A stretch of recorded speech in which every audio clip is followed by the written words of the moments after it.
빈칸 순서 삽입, 일명 빈순삽 문제만 보면 머리가 지끈거리고 자꾸 틀리니까 같은 유형 문제만 반복해서 풀어본 적 있죠. 그런데 과연 그게 효과가 있을까요? 빈순삽 문제는 단순히 유형만 익힌다고 해결되는 게 아닙니다. 오늘은 빈순삽 문제를 푸는데 꼭 필요한 독해 핵심 꿀팁 2가지를 알려드릴게요. 왜 빈순삽이 어렵게 느껴지는지, 그리고 어떻게 하면 노베이스 학생도 자신 있게 풀 수 있는지 이 영상 하나로 확실히 정리해드리겠습니다. 이 지문부터 먼저 해석해 보겠습니다. 화석을 좋아하는 것으로 우리가 많이 배울 수 있어서 그것들이 어떤 내용을 가끔 얘기한다는 것을 기억하는 것이 중요하다. 여기까지 어색한 점이 없다고 여긴다면 여러분들은 완전히 잘못 해석하신 겁니다. 단어의 정확한 의미를 모르니까 해석을 잘못했는지조차도 몰랐을 겁니다. 뭐가 잘못됐는지 보겠습니다. as much as는 뭐뭐만큼 많은 이라는 긍정의 의미로 알고 있을 겁니다. 그런데 as much as가 문장 처음에 쓰이며 뭐뭐이지만 이라는 부정의 의미입니다. 그리고 seldom은 조금만 뭐뭐 한다는 의미가 아니라 좀처럼 하지 않는, 즉 거의 하지 않는다는 부정의 의미입니다. 이렇게 단어의 의미를 정확하게 알고 다시 해석해 보겠습니다. 우리가 화석을 좋아하는 것으로 많은 것을 배울 수 있지만 그것들이 거의 무엇을 얘기해 주지 않는 것을 기억하는 것이 중요하다. 여기서 중요한 것은 이 화석들이 어떤 내용을 거의 알려주지 않는다는 것입니다. 이 문장은 첫 문장이 빈칸으로 나오는 문제의 영어 지문입니다. 이 첫 문장을 제대로 해석하지 못하면 뒤의 내용을 아무리 잘 해석해도 잘못된 답을 고를 수밖에 없습니다. 단어의 정확한 의미를 아는 게 얼마나 중요한지 아시겠죠? 여기 나온 seldom 공부할 때 땜만 보는 게 아니라 예문을 보면서 아, 이거는 부정의 의미구나 라고 제대로 파악하면서 공부해야 합니다. 지문에 나온 few라는 단어 하나만 더 보겠습니다. 이 두 문장 비슷한 뜻이라고 생각되시나요? 전혀 다릅니다. few는 거의 없는 이라는 부정의 의미이고 a few는 조금이라는 긍정의 의미입니다. 첫 번째 문장은 사람들이 다른 점을 거의 이해 못한다. 두 번째 문장은 몇몇의 사람들이 다른 점을 이해한다 라는 뜻입니다. a few와 few 딱 어만 다르지만 뜻은 완전히 다릅니다. 이 단어를 이해하고 지문의 이 문장을 해석하면 우리 인생에 완전한 사진 기록을 가진 사람은 거의 없다 라는 의미가 되겠죠.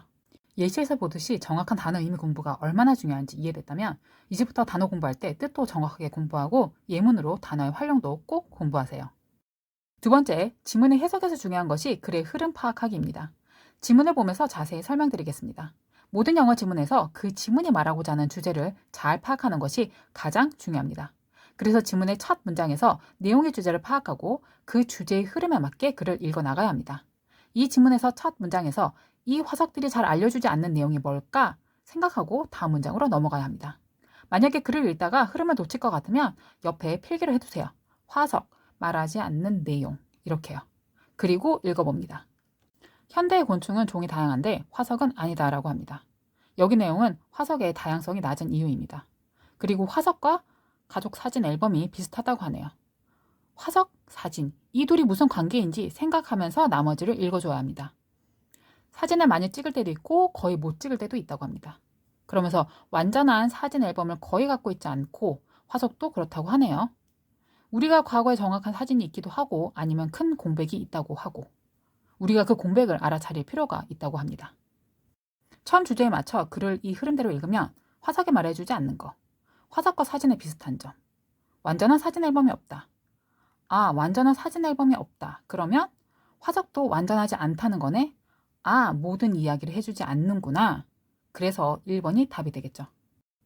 이렇게 글의 흐름에 따라서 논리적으로 읽어나가는 노력을 꼭 하셔야 합니다. 이제부터 영어 지문 읽을 때 꼭 첫 문장 주제만 찾고 자기만의 해석을 간단하게 메모한 다음에 그 주제의 흐름에 따라서 글 읽기 연습하세요. 학원에서 모의고사 문제풀이 수업을 했는데 한 학생이 빈순삽 같은 어려운 문제를 풀고 난 후에 쉬운 주제문 찾는 문제를 풀면서 이건 그냥 해석할 것도 없는데요? 라고 하더라고요. 빈순삽 문제를 풀면서 정확한 해석과 흐름을 파악하는 글 읽기 연습을 꾸준히 하니까 쉬운 지문은 따로 공부할 필요가 없더라고요.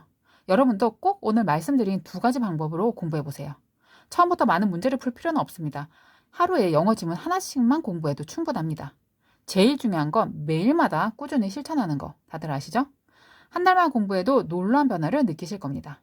앞으로도 영어 노베이스를 위한 실전 공부법과 꿀팁 계속 알려드릴 테니까 구독해 주시고요. 여러분이 영어로 자신감 찾을 때까지 제가 끝까지 함께 하겠습니다.